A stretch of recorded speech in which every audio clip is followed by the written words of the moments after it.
Yeah, so these are images of my paragliding accident that took place in the French Alps just over a month ago. Actually happened on the 28th of April 2025. So a pretty dramatic fall through some high trees after my paraglider had got wet after I flew through some heavy rain. Yeah, my injuries are fractured pelvis and fractured LC1 vertebrae in my lower back. Currently recovering quite well and hoping to start some physio in a couple of weeks' time. Got some CT scans in about 10 days just to check on the progress. Yeah, I guess it's quite unusual for somebody to have their camera running while they're crashing down through the trees, and I actually kept my Insta 360 running whilst I was on the ground after the crash. So yeah, what I thought I would do is share my experiences so that anybody else who's unlucky enough to go through something similar may have an idea of what could happen during the process. Yeah, I'm not going to go into any detail about the paragliding crash itself and why it happened. This is going to be concentrating on the helicopter rescue and how I kind of dealt with the situation on the ground once I crashed. I'll talk through my thought process on the ground, show you some of the communication with my friends, text messages, etc. And going through, I'll also include some tips and ideas that helped me on the day, and maybe some of the feedback that I've got since that could assist others.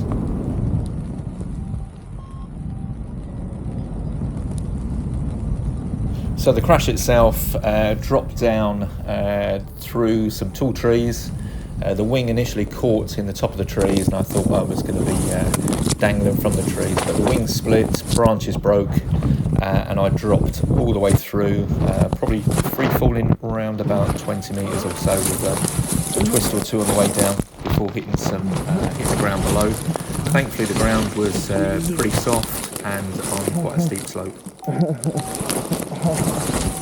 Yeah, so on the fall down from the top of the trees, all I remember was kind of looking up at the branches above, kind of seeing a little bit of wing above me, and then looking at the tree trunk on the way down, and then hoping the ground was going to come up fairly quickly. Yeah, stayed conscious the whole time, wasn't knocked out at all. My helmet, I think, done a pretty good job, because I did get a little bit of a bang on the back of the head. But initially realised I was still alive, which is always a good thing. Come down on the right side of my backside and lower back, so that's kind of where the injuries are. Initially winded and dazed before I started to come to and realise what the situation was. So as soon as I got my breath, I was already starting to think about my position there and how I was with regard to any injuries. I could move my head fine, could move my arms, and it felt like I could move my legs okay. So didn't have any problems, I didn't think, with regard to being paralysed or having a serious back injury. Yeah, the beeping noise is coming from my variometer, which is just a piece of kit that I use in the sky to judge my altitude. So initially turn that off. Also have with me my iPhone, which is on my cockpit right in front of me, which is tethered on, so that if I do have an accident or something similar to this, it doesn't fall too far away from where I am. Also fly with two portable battery packs. So one is magnetically connected to my iPhone, and the other one is the one that powers the Insta 360. So I've got two methods of powering my kit that are within the pod that I fly in. Yeah, a couple of other pieces of kit that I fly with. Recently purchased a Garmin InReach Mini 2 satellite communicator. So on occasions like this is a pretty handy piece of kit. And also got my portable radio, which is good for short distance communication. Yeah, some of the flights on the paraglider can be quite long, so always take with me plenty of water. So on this occasion I had two plastic bottles of water with about 3/4 of a litre in each, and around about 2 litres of water in a camelback type hydration vest, which comes through a tube down on my chest, so it's quite close to the front of me and quite easy to get to. Just prior to the trip, Matt Pepper, one of the guys on the trip, had bought me an advanced hook knife, which I connected to the front of my cockpit and was accessible. And as you'll see later on in this video, it came in quite handy. Yeah, the harness that I fly in is a pod or cocoon type harness that fully encloses my legs, and it was actually an advanced weightless. So a very lightweight harness. Pros and cons with this. So the pros of it is extremely lightweight for hiking up the hill and doing long walks. So it doesn't weigh too much at all. It's around about 2.5 kilos. But the downside is the protection on it is minimal. So it hasn't got the same protection as some of the heavier weight harnesses that are available. Yeah, the jacket I wear is a Revolution Race cyclone jacket, and I'd always thought I'd get one as bright as possible, and I think I could understand after this incident I'd made a good choice. It's also got a Reco reflector system that apparently can be picked up by some of the search and rescue teams and helicopters.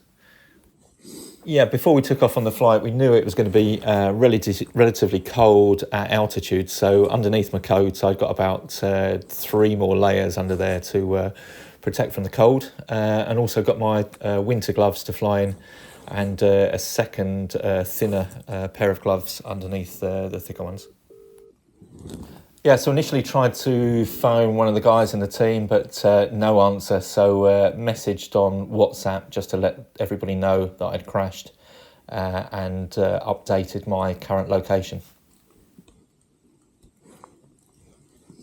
Yeah, thankfully, within the group of people that I was flying with, 3 of us that were either ex or current emergency services. So 2 ex-police officers, and 1 current paramedic. So times like this, extremely thankful of the company that you're in. Yeah, at this point, although I could feel my toes, feel my legs, I couldn't move them because I was trapped within my pod. Where I'd landed and rolled over, the lines from my paraglider had wrapped around my legs and around my pod, and I couldn't move at all, so it was pretty uncomfortable. My left leg was up behind my backside pretty much, and my right leg was also in a pretty uncomfortable position. Yeah, even though the other guys were still flying, and I knew they'd probably be in the air still, I tried Matt Roach again and eventually got through to him. Hey dude, I've crashed. Shit, dude. Yeah, I'm okay. Bottom of my back is quite painful. I get to you as soon as I can, okay? Take your time getting down. I'm fine, I think. I can't hear you, but I'm going to land as soon as I can and get to you. Alright? Just stay tight, stay there, and you'll be okay. Alright? Yeah, all good. Good stuff. I'll get to you as soon as I can. Cheers, Matt. Alrighty? Phone me if anything else happens, but I'll be there as soon as I physically can. Awesome. I'll see if I can call you on the radio. Coming now. Hang tight, dude. Will do. Yeah, having come off the phone from Matt, this gave me a nice warm feeling, gave me a feeling of comfort that he was fully aware of my situation and how I was sort of physically. Matt's a great guy, ex-police officer who, together with myself, has dealt with a couple of similar situations at our home club where we actually had to call in the helicopter rescue on a couple of occasions in the last 6 months. At this stage, I kind of made a decision not to contact the emergency services myself, but to wait for Matt to land and let him speak to the French authorities. Matt's French was way better than mine, and I thought I may struggle when it comes to giving information about where I was and the situation I was in. Yeah, where I'd earlier sent a message to the group letting them know that I'd crashed and my location, also connected to that WhatsApp group, 3 or 4 other guys who were back in the UK, and thankfully one of them had seen the message and made contact with me. So again, I was really pleased with that call and further contact with the outside world. Steve, can you hear me, mate? Yeah, speaking. I can barely hear you. It's Marcus in London. Hey, Marcus. Yeah, I've crashed in trees. I think you're similar location. I think I've got a back injury, but can't feel my legs fine. But yeah, Matt Roach is aware, and the boys over here.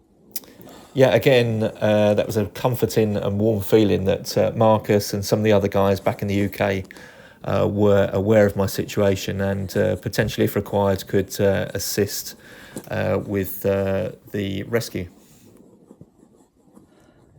Yeah, I decided to put my Garmin InReach satellite communicator in my top pocket underneath my outer jacket. I thought if I put it there, if I did crash, at least it would be close to hand. Ironically, when I landed, crash landed and rolled over, I think I rolled on top of the InReach, and it's actually bruised my ribs. So one of those things, but at least it was closer to hand and easy to get to.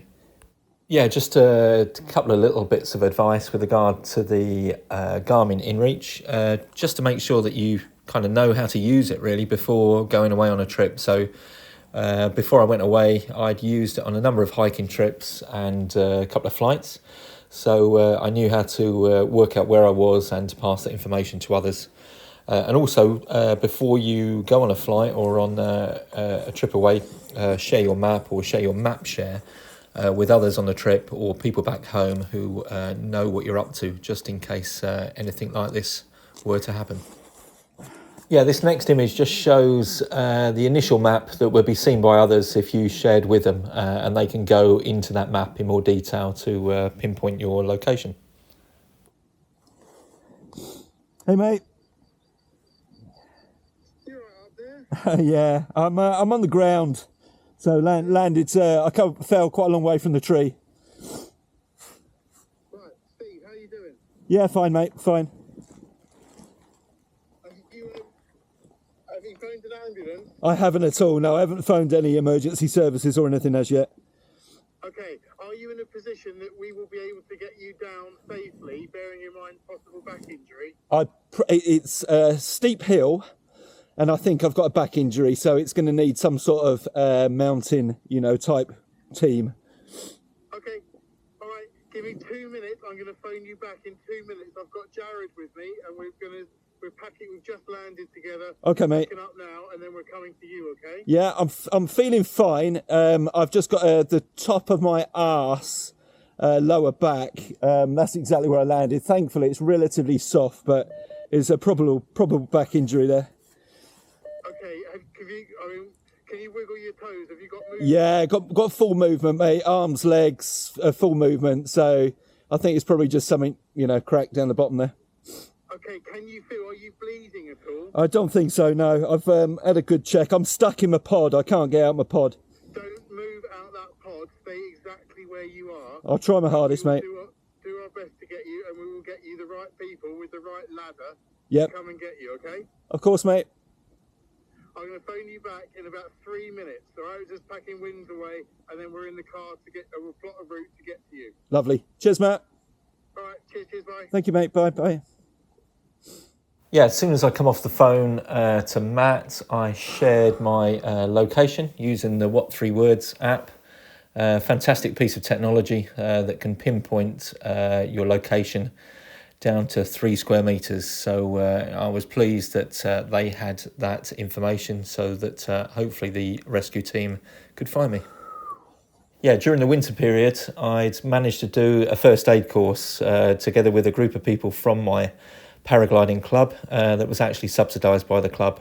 And now that I was in this position, I was pretty pleased I'd done it. So it had given me a little bit of information as to what to look out for. And also I realised that I need to stay as calm as possible and as positive as possible in the circumstances that I was in. Yeah, I was still in a pretty uncomfortable position. I was on a steep slope that was pretty damp.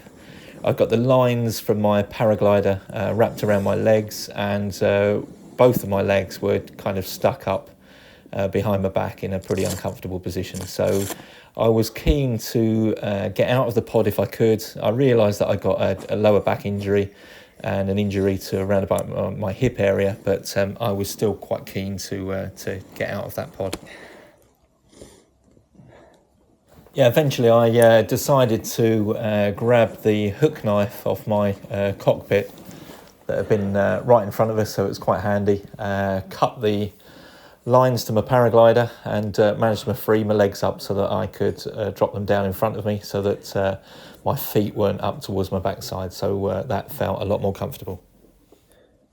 Yeah, at this point it actually started raining again, and I should have been a bit more careful keeping my own warmth. I should have popped my coat back round me and tried to retain as much warmth as possible, because later on, after the helicopter arrived, I did feel pretty cold, and once I'd arrived at the hospital, they actually put a warm blanket around me to try and warm up my body temperature.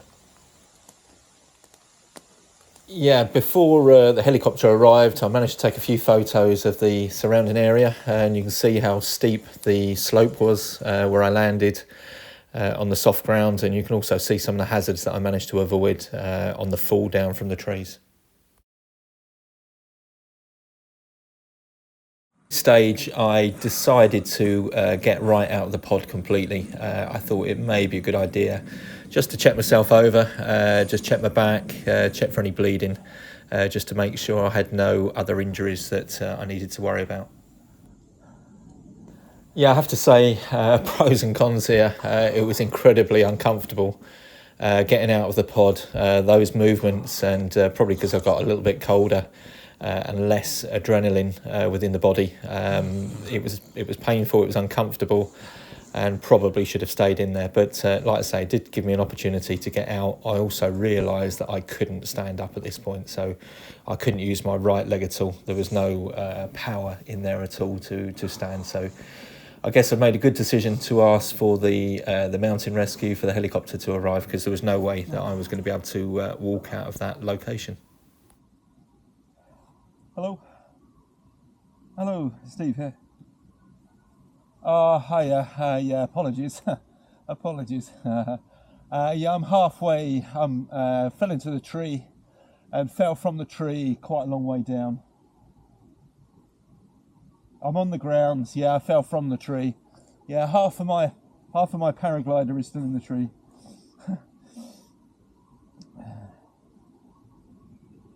It's orange. It's predominantly it's orange and yellow, but some is stuck 3/4 of the way up the tree. The rest is on the ground with me.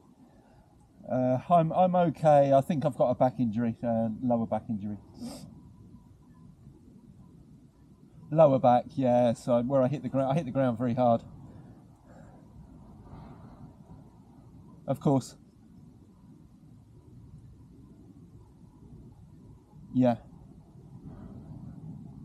Okay, yeah, there's a lot of trees above me. I don't, you guys know what to do, but yeah. Yeah, thank you very much. Cheers, yeah, thank you. Again, that was another comforting message just from the French control room to say that the helicopter wasn't too far away and should be with me fairly soon. Yeah, I don't have any footage of the actual helicopter arriving. I turned my camera off prior to their arrival. But the guys that arrived, so it was a female medic and two men, came down to help me. They brought a board down, so a stretcher down, that they eventually put me down onto. The female medic was fantastic, very comforting, checked me over, checked my injuries. Thankfully, her English was excellent as well, so managed to get across to her where it was hurting, and dealt with in an extremely professional way. Yeah, so once I was checked over and put onto the board, The guys slid me down by a rope about 15 or 20 foot down the slope, and then found a gap up through the trees that the helicopter was going to winch me up through. Yeah, when I'd previously dealt with air ambulances arriving to casualties in the UK, the medics had cut off the clothing of the casualty. So I was quite thankful that the French guys left all my clothes on and then strapped me to the board. They actually put a hood over my head as well, with like a little plastic window that I could see up and through before going up on the line to the helicopter. So when I was being winched up to the helicopter, one of the crew was by my side, so I wasn't by myself going up on the board to the helicopter. It went up quite a long way, so went up through the trees. Again, a really weird experience going up through where I'd fallen down an hour or so previously. So went up through the trees and way beyond that. So the helicopter was still going up as the winch was going up, and it seemed to be forever before I actually got into the helicopter. The guys were as gentle as possible, got us in very professionally, and then I was in their care all the way down to Annecy Hospital. Yeah, thanks to Jared for the footage of the helicopter and me being winched up in there and then being taken on board. So like I say, it was off to the hospital, off to Annecy, into the emergency department and dealt with by about 5 or 6 staff in there. Checked over, had blood and urine samples taken, probably to check for internal injuries, and then off for CT scans. CT scans come back showing I got fracture to my pelvis, to the rear right hand side, and also a fracture to one of my lower back vertebrae. I had some fantastic care at Annecy Hospital by the French staff there, so thank you so much to them. Really well looked after. Thanks to the guys I was out flying in France with. They didn't let me down at all. Sorted out my rescue and then my aftercare and then my transport back to the UK. Lastly, a massive thank you to the helicopter crew that was involved in my rescue. Totally professional and can't thank them enough for what they did for me.